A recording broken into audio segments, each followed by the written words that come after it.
It's Sunday morning after church on November the 1st, about 2 days before the general election. Those of you that know me understand that I've been involved in politics for about 40 years. I've been a Republican, not because of party, not because of a man or a group of men or a group of people, but because of issues. I'm kind of an issues-driven kind of guy, and so the issues that my family holds valuable happen to be embraced by the Republican Party. But this message this morning is to my liberal friends, and I've got a lot of liberal friends, and I'm glad to say that I love you, and I hope you love me.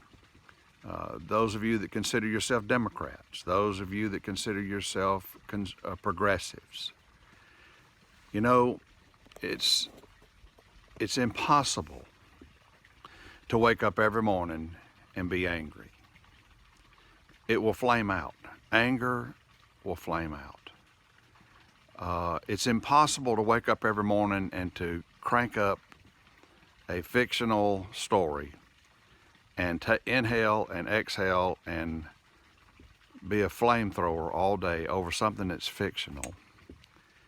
And I can't tell you how many scores of people that I have run across in the last 6 months that have been listening to CNN and NBC and ABC and MSNBC and all the other networks, and hear the anchors and those that are on TV interpreting what they say the president is saying.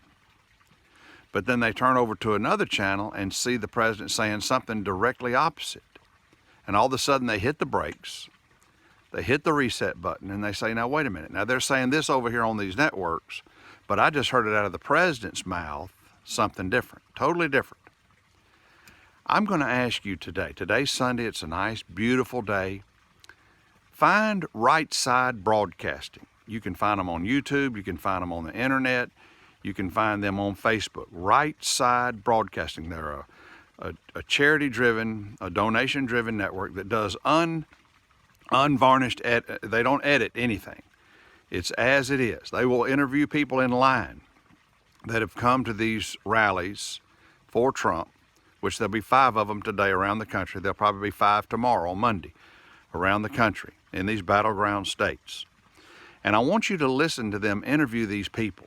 They're just average people, middle-class folks, hardworking. They love their country.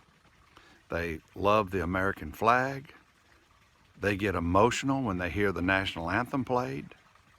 They hold dearly in their hearts their love for veterans who have kept us free.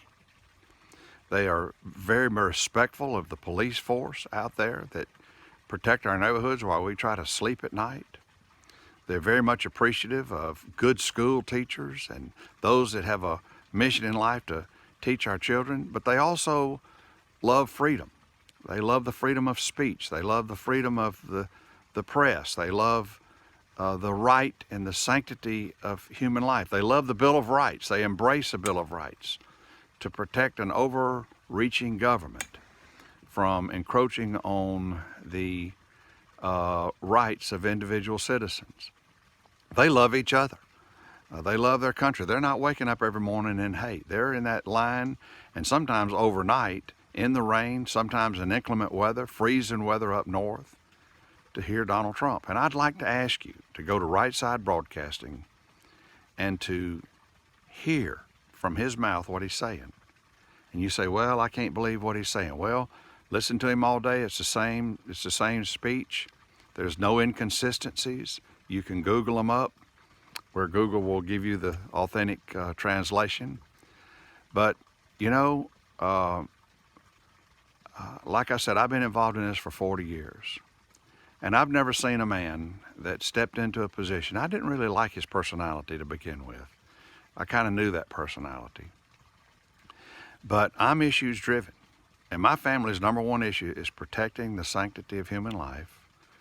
Probably second will be protecting the sanctity and the definition of a biblical marriage. And everything else from that point on is probably on a level playing field. Less government, less regulations, free enterprise,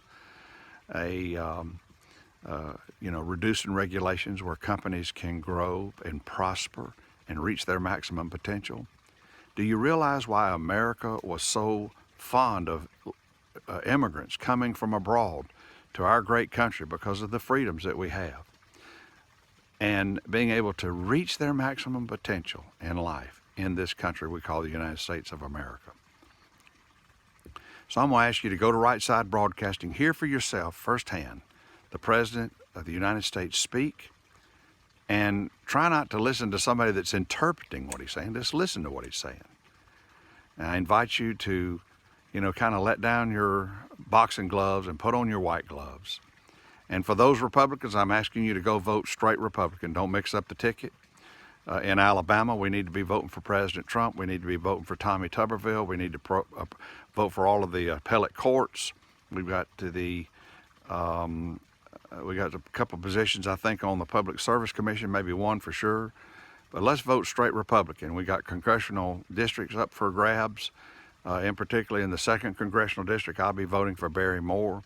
But, think about your hate. Those of you that are progressive, think about your hate. That's not your normal. That's not who you are. You're better than that. So I'm asking you to get the facts and vote Tuesday. And I'm asking you to reconsider and vote for Donald Trump for President of the United States of America. Thank you, and God bless you.